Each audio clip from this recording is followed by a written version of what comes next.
तो मैं आपको अपने घर में मेरे एक वाक़या हुआ है वो सुनाने वाली हूँ, जो हादसा हुआ है। एक बच्चे के साथ एक्चुअली हुआ है, कज़िन का बेटा है उसके साथ हुआ था। अच्छा, मैं तैयारियों में लगी हुई, वहमो-गुमान में नहीं था कि कोई आएगा और इस तरह होगा। बच्चे को प्यार करूँ तो बच्चा कोई जवाब ना दे, इधर-उधर देखे और अजीब तरह। मैंने उससे कहा कि बेटा बैठ जाओ, तो वो बैठे ना। और जो केक उन्होंने लाके टेबल पे रखा था, तो केक को खोल के और खाना शुरू कर दिया कि ये क्या बदतमीज़ी कर रहे हो तुम? तुम्हें खाना है, आराम से आंटी से माँग लो। वो डाँटे।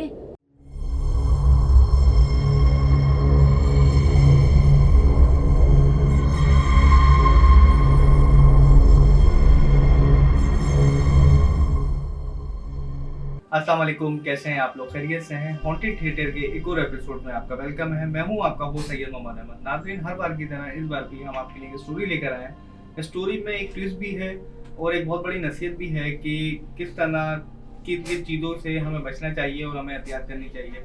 अक्सर और बेशतर हम घर में पेड़ लगाते हैं या हम कोई घर लेते हैं, उसमें पहले से पेड़ मौजूद होता है। अब आपको पता है कि एक पेड़ ऐसी चीज़ है कि उसमें कोई बेशक कभी किसी घर में कोई चीज़ ना हो, मगर पेड़ में वो चीज़ लाज़मी होती है और उसका वो घर होता है। अब वो अच्छे हो बुरे, वो तो आपका नसीब है कि आपको अच्छे लोग मिले हैं उसके अंदर या बुरे लोग मिले, मगर होते ज़रूर हैं। इसी तरह से हमारी एक गेस्ट रिजा, जो हमारे साथ पहले भी मौजूद थीं, जिन्होंने बहुत एक ज़बरदस्त एक स्टोरी सुनाई थी और एक बहुत ही बड़ी एक नसीहत थी हमारे लिए और आपके लिए कि इसके ऊपर तो लास्ट टाइम आपने बड़ी पसंद भी करी उस वीडियो को। तो इसी तरह से आज रिजा हमारे लिए एक और स्टोरी लाई है जो उनके अपने घर का वाक़या है। अस्सलाम वालेकुम रिजा, कैसी हैं आप? खैरियत से हैं? वालेकुम अस्सलाम, मैं ठीक हूँ, आप कैसे हैं? अल्हम्दुलिल्लाह मैं बिल्कुल ठीक हूँ। रिजा, आपने जो मुझे स्टोरी बताई वो तो बहुत ही ज़्यादा एक ड्रॉनी भी है और साथ-साथ एक बहुत बड़ी नसीहत भी हाँ, है एक उसके अंदर। लेसन है उसमें जो ये मेरा मकसद था कि सबके साथ आके मैं शेयर करूँ। थैंक यू, आपने मुझे फिर एक दफ़ा मौका दिया नहीं, नहीं रिजा, आके आपने सुनाने लास्ट टाइम का। स्टोरी सुनाई थी वो मुझे भी बहुत अच्छी लगी और हमारी ऑडियंस को भी बहुत अच्छी लगी और अब तक हमारी वो वीडियो चल रही है। तो तो मैं इसीलिए फिर मैंने आपको पर्पज़ ये कहा है कि कि सब तक पहुँचाएँ, इसलिए कि लोग नसीहत बिल्कुल, ले बिल्कुल। सकें उससे, या आइंदा लोग उस चीज़ को अवॉइड करें। खैर, इस दफ़ा तो मैं आपको अपने घर में मेरे एक वाक़या हुआ है वो सुनाने वाली हूँ, जो हादसा हुआ है। बल्कि वो अभी तक कंटिन्यूड है। अच्छा। एक बच्चे के साथ एक्चुअली हुआ है, कज़िन का बेटा है उसके साथ हुआ था। तो हुआ कुछ यूँ था कि हमारे घर पे एक छोटा-सा हमने इवेंट, एक गेट टुगेदर प्लान किया था। तो वो बाहर से आए हुए थे कुछ कज़िन्स, तो हमने सोचा कि एक इवेंट इस तरह एक अच्छा मीटअप हो जाएगा, बैठें, बातें-वातें करें, क्योंकि आजकल मसरूफ़ियत इतनी हो गई, ऐसे मौका ही। नहीं मिलता। तो अब सब लोग आए। मैंने वैसे इनविटेशन तो देर कर दिया था। अब कहते हैं कुछ चीज़ें होने वाली होती हैं, इंसान को खुद उस वक़्त ना ज़हन काम नहीं करता, क्या हो जाता है। तो मैंने तो ऐसे ही कहा था कि 9 बजे तक आप लोग आ जाइएगा।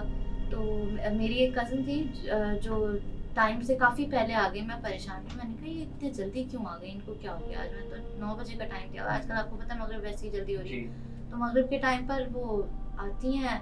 अच्छा, मैं तैयारियों में लगी हुई, वहमो-गुमान में नहीं था कि कोई आएगा और इस तरह होगा। तो कामों में बिज़ी थी, उन्होंने बेल बजाई, सुनी नहीं शायद या क्या हुआ। तो थोड़ी देर में मुझे फ़ोन आया कि हम 10 मिनट से तुम्हारे घर के बाहर खड़े हैं, दरवाज़ा खोलो। तो अच्छा, हमारा फर्स्ट फ्लोर पे वो ये नहीं कि वो डोर भी नॉक करती तो आवाज़ आती कि नहीं, काफ़ी देर से हम नॉक कर रहे हैं, खड़े हुए हैं, तुमने खोला नहीं। हमारे जो गेट है ना, उसकी एंट्रेंस पे जो है बहुत घना नीम का दरख्त। अच्छा। तो अब हुआ ये कि मैं कहा अच्छा चलो रुको, जल्दी से मैं खोलती हूँ। मैं गई, जाके फटाफट मैंने गेट खोला। तो वो ऊपर आए। साथ में होता है गेस्ट आते हैं तो केक वगैरह लेके आते हैं। तो लाके उन्होंने जो है वो टेबल पे रखा। 2 बच्चे हैं उनके, एक बेटा है 9 साल का और एक बेटी है उनकी, छोटी है वो। सही। तो ना आए वो, मिले-विले, बैठे। मैं बच्चे को प्यार करूँ तो बच्चा कोई जवाब ना दे, इधर-उधर देखे और अजीब तरह। तो आँखें भी कुछ उसकी लाल-लाल सी मुझे लग रही। मैंने कहा कि ये इसको क्या हुआ है? तबीयत ठीक है इसकी? जैसे आजकल वायरल चल रहा है। मैंने कहा शायद नज़ला हो रहा होगा तो आइज़ रेड हो रही हैं। कहने लगी नहीं, तो उन्होंने भी देखा, कहने लगी नहीं ऐसे ही शायद हो सकता है। पूरा उन्होंने भी इतना ध्यान नहीं दिया। ये चीज़ें हैं जो हम मिस आउट कर देते हैं। इन चीज़ों पे ध्यान देना नॉर्मली ले चाहिए। जाते हैं उसको। इन चीज़ों पे ध्यान देना चाहिए। मैं अभी भी बताते हुए भी ना आपको हो रही हूँ कि मुझसे बात नहीं की जा रही, क्योंकि उस घर में आप सोचें जिस घर में बच्चे के साथ हुआ तो कितनी टेंशन वाला माहौल होता सही है। मेरी बात। कज़िन, और एक खुशी के मौके पे आप मिलो और परेशानी हो जाए ऐसी सही। बड़ी। तो बैठे आके मैंने उससे कहा कि बेटा बैठ जाओ, तो वो बैठे ना। अपनी मर्ज़ी, अपनी जो हम बोलें कि ये कर लो, बैठ जाओ, बहन को बिठाओ या देखो वो क्या कर रही है। होता है बच्चों को कहते हैं अरे वो देखो बहन को, देखो गिर जाएगी या ये। समझो कि अभी-अभी उसकी बहन ने ना अभी-अभी चलना शुरू किया है। तो हम कहें कि बैठे ना, अब मेरी कज़न भी परेशान, थोड़ा ना वो भी होने लगी अलर्ट कि ये क्या हो रहा है, अजीब तरह बिहेव क्यों कर रहा है। एकदम चलता हुआ गया और जो केक उन्होंने लाके टेबल पे रखा था, तो केक को खोल के और खाना शुरू कर देता है बच्चे ने? हाथों से। अब आप सोचें कि एक मूस केक है, उसको आप गंदगी भी लगती है कि किस तरह क्या कर रहा है बच्चा। वो गुस्सा हो गई कि ये क्या तुम बदतमीजी कर रहे हो, तुम्हें खाना आराम से आंटी से मांग लो। वो डांटे तो उनको भी जवाब ना दे और बस खाता जाए, अच्छा, बच्चा बिल्कुल सुन था, वो बस किसी को वो रिप्लाई नहीं किसी दे को रहा। जवाब ना दे। हम कहीं बैठ जाओ तो बैठे ना, हम कहीं जो हम बोले कि ये करो तो वो ना करे। अब परेशानी, अब वो मुझे देखे मैं उसे देखूं कि ये हुआ क्या है। और देखते ही आप बिलीव करें, 1 मिनट में 1-2 पाउंड का केक एक बच्चा खा सकता है, 9 साल का। 9 साल का बच्चा 1 पाउंड का केक? विदिन अ मिनट उस बच्चे ने वो पूरा केक खत्म कर दिया। मतलब आप लोगों को अब आइडिया होगी कि ये कोई नॉर्मल एक्टिविटी नहीं है। बात नहीं है। मैं परेशान हूँ, मैं जाके भाग के अपनी अम्मी को बुलाया। मेरी अम्मी खुद परेशान हो गई कि हमने कभी जिंदगी में इस तरह का कोई वाकया नहीं देखा। सही बात है। अब फिर दूसरी चीजें हैं कि साया नजर आ गया, ये हो गया, वो तो नॉर्मल है, हमें पता है। लेकिन अपने किसी घर के बंदे पे ये हो जाए, और वो भी छोटा बच्चा, कि बच्चे से तो आपको और डर लगता है बच्चों से, कि बच्चों के साथ तबीयत खराब हो जाती है, आप परेशान हो जाते हो। तो अब जो उसकी छोटी बहन थी उसको फौरन हमने रूम में बंद कर दिया कि उसको कोई नुकसान ना पहुंचा दे, हजार ख्यालात आते हैं दिमाग में।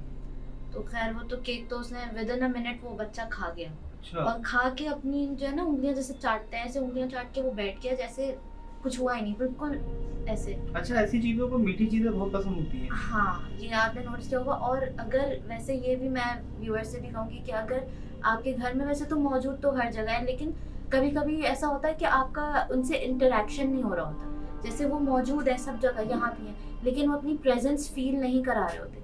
लेकिन कुछ ऐसी चीज़ें होती हैं कि आपको उनकी प्रेजेंस फील होने लग जाती है। अगर आपने अपने घर में कोई डेजर्ट्स वगैरह रखे हुए हैं या मीठी चीज़, कोई मिठाई वगैरह रखी हुई है घर में, तो फ्रिज में आपको अगर लग रहा है ना कि ये कम हुई है या ज़रा डाउट भी हो, तो फॉर श्योर कि वो आपको अपनी प्रेजेंस फील करा रहे हैं। अच्छा। मतलब ये होता है, ये आपके साथ, क्योंकि मेरे साथ ये पहले हो चुका है।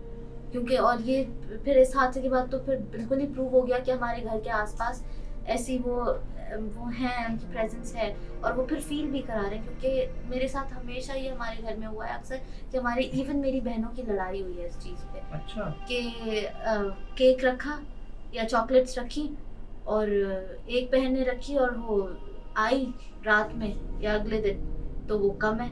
अब वो दूसरी बहन को बोले कि मुझे पता है तुमने खाई है, तुम शौकीन हो, तुम खाती हो। वो वादे कसमें खाए कि नहीं मैंने नहीं खाई, मैं आई प्रॉमिस मैंने नहीं खाई है, लेकिन वो बोले कि नहीं तुमने खाई है। तो मैं तब इन चीज़ों में इंसान क्या बोले, खामोशी हो जाती थी मैं हमेशा, कि मैं इन लोगों को क्या करूँ। फिर बच्चे डरने लग जाते हैं, छोटी हैं इतनी बड़ी सही है। बात है। लेकिन ये है कि अगर आपको लग रहा है, ये एक नहीं काफ़ी दफ़ा हुआ है कि जब रखो कोई चीज़ तो उसमें कमी होती, क्योंकि इन लोगों को होता है मीठे के शौकीन। तो ये है बहरहाल। तो मैं आपको कंटिन्यू कर लूँ अपनी स्टोरी जो मैं आपको सुना रही थी, क्या बच्चे के साथ हुआ, फिर हमने कैसे उसको डील किया। बहन को तो उसकी रूम में हमने कर लिया था बंद, लेकिन वो बच्चा और मैं और उसकी मदर और मेरी अम्मी, हम लोग मौजूद थे। अभी उसके अब्बू ऊपर नहीं आए थे। अच्छा। उसके अब्बू ने कोई कॉल अटेंड करनी थी, उन्होंने कहा मैं गाड़ी में ही हूँ, मैं कॉल अटेंड करके ऊपर आता हूँ। तो इतने में वो ऊपर आ गए। जब वो ऊपर आए और हमने उनको बताया खामोशी से कि बच्चे को भी कोई ना हो, ये नहीं हम पे कुछ कर दे, कि उस वक्त तो इनकी पावर्स ही चेंज हो जाती सही है। बात है। तो मैंने डर भी लगे, कुछ समझ भी ना आए, तो उसके फादर को शायद बताया कि इस तरह भाई ये इनके साथ हो गया। मैंने कोने में जाकर मैंने ये इस तरह कर रहा है और समझ में नहीं आ रहा हमें। वो भी परेशान हो गए। अब खैर तो उन्होंने ज़रा हौसला करके जाके उसको हिला के कंधे पे हाथ रख के ऐसे कि तुम समझा रहे हैं, तुम्हें समझ नहीं आ रही ये तुमने क्या किया है। तो उनकी तरफ ऐसे अजीब तरह पलट के यूं करके देखता है वो बच्चा। मतलब ऐसे जैसे गर्दन टेढ़ी हो रही हो, मतलब नॉट एग्जैक्टली कि घूम गई गर्दन, ये तो नहीं होता, लेकिन वो ना ऐसे यूं एकदम करके उसने यूं करके देखा तेजी में, और बिल्कुल थोड़ा अपनी, जैसे मैं नॉर्मली हिला रही तो मैं इतना देख सकती हूँ, उसके थोड़े एक्स्ट्रा ही मतलब उसने घुमा दी, और ना यूं करके देख के कहता है भारी सी आवाज में, तो क्या हुआ। तो हक्का बक्का रह गया। तो ऐसे थे कि उसकी अम्मी रोने शुरू हो गई, मेरी कज़न जो है कि ये क्या हो गया। अब उनको संभालें, बच्चे को देखें, क्या करें। महाराज उन्होंने बड़ा अच्छा अक्लमंदी का फैसला किया कि बगैर जो है कोई उसको बजाया उसको डांटते और कुछ किए बगैर उन्होंने ना बस जल्दी जल्दी अपना सब बेटी को उन्होंने मेरे पास छोड़ा, और हस्बैंड वाइफ जो थे उन्होंने लेके बेटे को अपने, और वो चले गए। उन्होंने कहा तुम उसको रखो अपने पास, क्योंकि उनकी बेटी है खाती पीती है, तो हमने कहा मैं देख सही। लूंगी, बच्चे होंगे घर में तो संभल जाएगी। बाकी उन्होंने कहा कि तुम उसको रखो, हम रात तक आते और हम इसको लेके जाते। फिर वो पास में किसी मौलाना को जानते थे और हमारे घर की तरफ ही, तो वो वहाँ लेके गए और उनसे कुछ दम वगैरह कराया और बहुत पढ़ाई की उन्होंने, काफ़ी देर तक पढ़ाई करते रहे, तो फिर जाके वो उसकी तबीयत जो है वो थोड़ी सी मतलब वो नॉर्मल होने की तरफ आए, लेकिन अभी भी वो बच्चा नॉर्मल नहीं है। अब तक वो बच्चा अभी नॉर्मल भी नहीं वो है। बच्चा नॉर्मल नहीं है, अपनी खुराक से ज़्यादा खाना खाता है या सारा सारा दिन भूखा रहता है।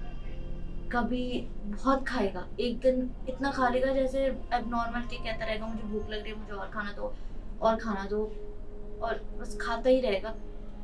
और जो है एक अगले दिन बिल्कुल सुबह से रात तक कुछ नहीं खाएगा। उसको बोलो कि तो भूख नहीं, मुझे नहीं खाना, दिल नहीं जा रहा, उल्टी आ जाएगी, ऐसी बातें करता है। तो पेरेंट्स तो परेशान है ही। सही बात है कि तो छोटा सा उन्होंने एक ये बच्चा। अक्लमंदी का फैसला किया कि बजाय इसके कि लोग आते, मेहमान आते और दूसरे कजिन जो आने वाले थे वो आते और एक तमाशा सा बनता, सही सबको बात। पता चलता कि अच्छा ये हो गया, फिर लोग गॉसिप करते हैं, किसी को नुकसान भी हो सकता तो था। नुकसान भी पहुंचा सकता था। तो उन्होंने अच्छा फैसला किया उन्होंने कि माँ बाप जो है कि ले गए उसको, और उन्होंने ले जाके जो है उसका ट्रीटमेंट वगैरह ये लोग इलाज उसका कराया, तो दम दुरूद जो भी किया उन्होंने, अल्लाह जाने, क्योंकि मेरी तो हिम्मत ही नहीं हुई उसके बाद उनसे बात करने की। जो सही बात है कि मैंने बात नहीं की, अभी भी सुनाते हुए भी मैं कहीं हकला रही हूँ, कहीं मुझे, क्योंकि बात करते हुए मुझे एक तो जाहिर बात है एक जिस पे खौफ बीती सा आ होती रहा है है, उसको। और ये ज़्यादा पुरानी बात नहीं, ये अभी रिसेंट वाक़या है। तो बस हम लोग बहुत ज़्यादा परेशान हैं, और आपसे भी मैं सबसे कहूँगी कि उसके लिए दुआ करें, अपनी दुआओं में याद रखें कि जल्दी से जो है वो जो चीज़ उस पर हावी हुई है उसकी जान छोड़ दे, क्योंकि छोटा बच्चा है, सारी ज़िंदगी आगे पड़ी है, तो अल्लाह सही करे बात। कि वो ठीक हो जाए। अल्लाह बेहतर करे। नाज़रीन, आपने सुना कि रिज़ा ने जो कहानी सुनाई, हालांकि वो जो चीज़ थी वो इन्हीं के घर में मौजूद थी, उसने कभी किसी और को नुकसान नहीं पहुंचाया। अब पता नहीं उस बेचारे बच्चे की क्या गलती थी कि उसने क्या वहाँ डस्टबिन गेट के ऊपर खड़े होकर क्या उसने ऐसी एक्टिविटी करी कि वो जिन्नात उसके ऊपर हावी हो गए। अल्लाह बेहतर करे, अल्लाह जल्द से जल्द उस बच्चे को सेहतियाब करे, बुरी चीज़ों से उसको दूर करे। हमारी यही दुआ है। आपसे भी ये एक रिक्वेस्ट है कि कभी भी किसी के घर जाएं तो कोशिश करें कि बच्चों को साथ लेके जाएं, तो बच्चा कोई ऐसी एक्टिविटी ना कर दे कि वहाँ पे कोई और अगर मखलूक है उसको इससे परेशानी हो जाए। फिर मिलेंगे नाज़रीन किसी और एपिसोड में किसी और गेस्ट के साथ। अभी के लिए अल्लाह हाफिज़।